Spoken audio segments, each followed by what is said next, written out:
third-year computer science student at University Science Malaysia. Coding is fun because it opens a world of possibility for you to explore. Today, I will show you how to use Scratch to create a catch game. So I will divide the process of creating this game into 3 parts. The first part, move the catcher. And the second part, let the object drop from the top. And the third part, score and timer. Okay, so this is what you will see when you get into Scratch. And this part is where you put in your blocks of code. And here is the stage where you can see whether your codes work or not. Okay, so let's start by choosing a backdrop. You can try to think of a story for your game.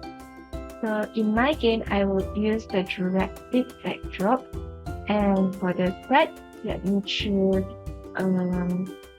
animals, dinosaur. So I have a dinosaur here. And then we can choose what we want the dinosaur to catch. So I will choose a strawberry. Okay. Let me reduce the size a bit. Okay. So we are done with selecting the backdrop and the thread. So let's start with the first part, which is making the catcher move left and right using the arrow key on our keyboard. Okay. So go to the dinosaur, and then we can let it move left or right using the if and then certain condition, and then what should we do? So this code is actually very useful in our project.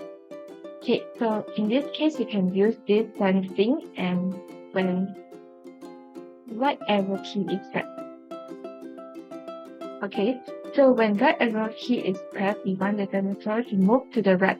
So we can actually change the X value by 10 to make it move. Okay, so when we click on the change value by 10, it is actually moving to the right side. Okay, so we can put it in this if block. And then for the right side, we take another if block and also repeat the same step that we change it to the left side. Okay, and then for the change X value by -10 so that it moves to the opposite direction. Okay, and don't forget to use a forever block here. If not, it will only check the code once. Add in the green flag. Okay, let's check our code. So you can see the dinosaur is actually moving left and right when I click on the arrow key. Okay, so we have done with the first part. The second part, we will need to make the object go to a random position on the top and drop down to let the dinosaur catch it. Okay, so in this case, we can use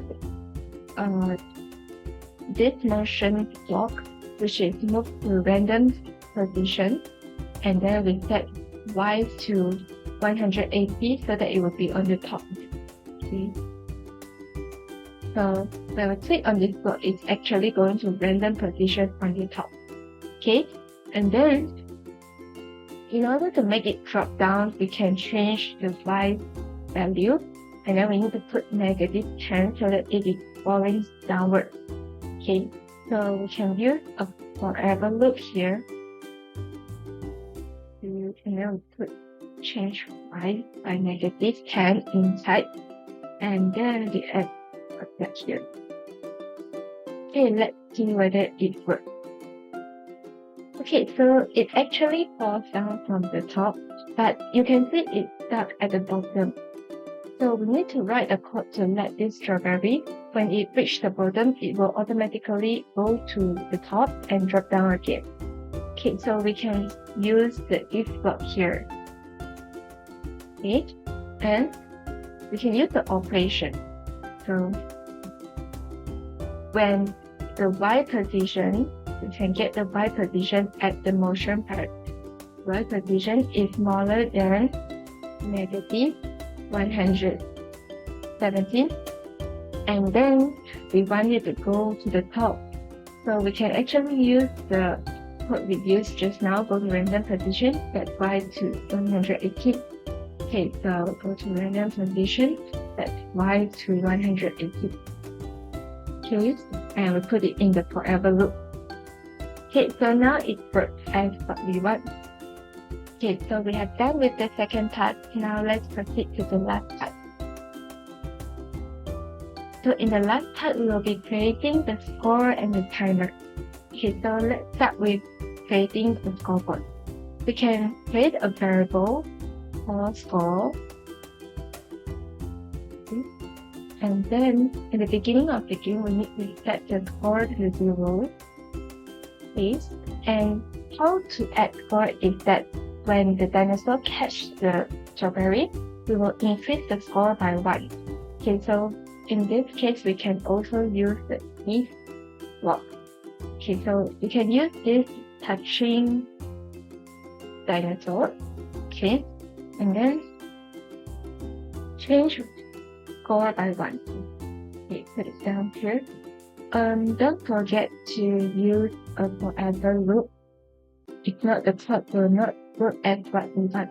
Okay, and then here we can also add some sound to make it fun. When it touches the dinosaur, let us make it go back to top again by using the code we used just now. Go to random position, set y to 150. Okay, and then let's add the green flag and check whether our code works. So when we touch the strawberry, it actually increases the score. So we have done with the scoreboard. Now let's proceed with the timer. Okay, so for the timer, it's also similar to the score. Also create a variable for timer. And then in the beginning, we can set the timer to any value we want. Like I want this game to be 10 seconds. I put a 10 here. And then we will need to go to control and find this wait 1 second.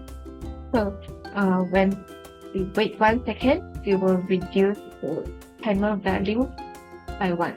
Okay, so we can change the timer value by -5. Okay, so now we can check whether the timer works. So it starts with 10. Okay, slowly reduce. Okay, so when the timer reaches 0, we want the game to stop. So we can use if block game. And then when the timer is equals to 0, use the operation equals to 0. Put in the timer variable. Okay, it will stop the game. So we can use this stop all block here and put it in the forever loop. Okay, so now let's see whether the game works. Okay, the timer is working, the timer is working. Okay, so when the timer reaches 0, the game stops and I can't move the dinosaur anymore. Alright, so we have done with our catch game. You can also try to use your creativity and imagination to create some different catch games. Alright, thanks for watching and I hope you all learned something from this video and able to create your own game. I'm a code sister, come and join the fun and code with me. Bye!